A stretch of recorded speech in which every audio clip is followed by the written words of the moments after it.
बिस्मिल्लाहिर्रहमानिर्रहीम। हमारा आज का टॉपिक है कुछ मेजर थ्योरीज हैं, उसमें हम देखते हैं कि इनमें क्या बेसिकली फर्क है, इनमें क्या डिफरेंस है। तो ये थ्योरीज जो है उसमें पहली थ्योरी है डिवाइन थ्योरी ऑफ लॉ और दूसरी थ्योरी है नेचुरल थ्योरी ऑफ लॉ और फिर है लीगल लॉ और फिर है लीगल पॉजिटिव। डिफरेंस देखते हैं कि क्या इसमें डिफरेंस है। तो बेसिकली इनमें कुछ डिफरेंसेस हैं वो आज हम डिस्कस कर रहे हैं। तो सबसे पहले है डिवाइन थ्योरी ऑफ लॉ। तो मोस्टली जो है यही कहा जाता है कि ये नेचुरल थ्योरी ऑफ लॉ है, उसी की जो है वो उसी को ही वो डिवाइन थ्योरी ऑफ लॉ कहते हैं। लेकिन जब हम इसको एक्सप्लेन करते हैं और इसको देखते हैं तो ये इसकी एक काइंड तो हो सकती है, लेकिन ये नेचुरल थ्योरी ऑफ लॉ नहीं है।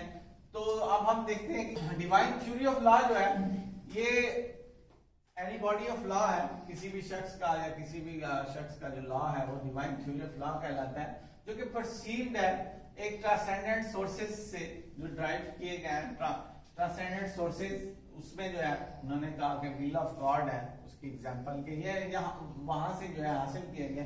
ये basically divine theory of law जो है आपकी रिलीजियस बुक्स के अंदर से जो लॉज निकले हैं, हिंदुइज्म में जो है उनके हिंदूस लॉज हैं, इसी तरह इस्लाम में जो है जो इस्लामिक लॉज हैं, ये बेसिकली क्योंकि इसमें जो है एक इंपेरेटिव थ्योरी दी गई है, एक सॉवरेनिटी की तरफ से या एक सुपीरियर अथॉरिटी की तरफ से कुछ डायरेक्शंस हैं जिनको आपने फॉलो करना है। और वो डायरेक्शंस उस वक्त से आती है जब आपकी सोसाइटी के अंदर कोई रिलीजन आता है, कोई भी रिलीजन जब इंटर होता है तो वहां वो चलना शुरू होती है।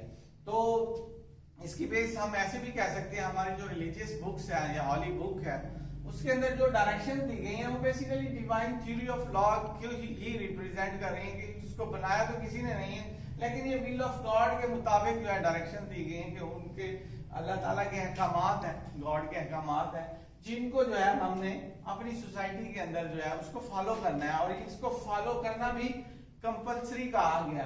तो इसीलिए divine theory of law follow करना कंपल्सरी है। नेचुरल और थ्योरी ऑफ लॉ में जो है इन चीजों पे जो है वो मोरालिटी आ जाती है कि मोरालिटी के तौर पे आप सोसाइटी को पुश करना चाहते हैं तो वो जो है आप वो एक्ट करें जो नेचुरल लॉ के हैं। तो अब हम नेचुरल लॉ देखते हैं कि नेचुरल लॉ क्या है।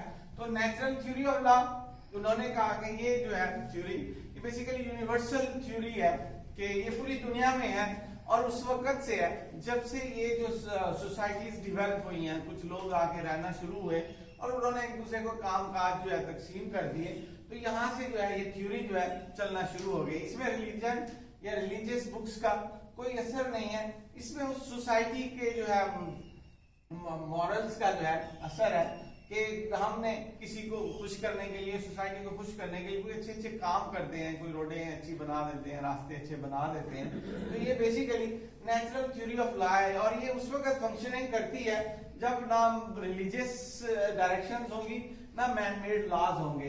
ऐसे समझ लें कि जो आप इसकी मिसाल ये भी दे लें कि किसी भी जगह पे बारिश हो जाए, बारिशें ज्यादा हो जाए, वो जमीन जो है टोटल पानी के ऐसी जगह पे जाके आबाद होना शुरू हो जाते हैं जहाँ पे उनको पानी और दोबारा जो है वो अच्छे रिसोर्सेज मिलना शुरू होते हैं, रहने के काबिल जगह मिलती है, तो वो वहां पे चले जाते हैं और वहां पे फिर जो है यही नेचुरल थ्योरी ऑफ लॉ के तहत अपनी सोसाइटी को चलाने की कोशिश करते हैं। तो इसकी बेस्ड है मोरालिटी और ये बेसिकली डिस्कवर्ड लॉ है, इसको आदमियों ने नहीं बनाया जिस तरह लीगल पॉजिटिविज्म है।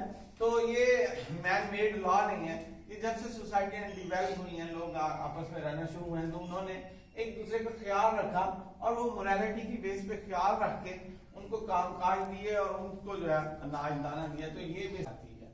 इसके साथ लीगल पॉजिटिविज्म में और इसमें क्या फर्क है।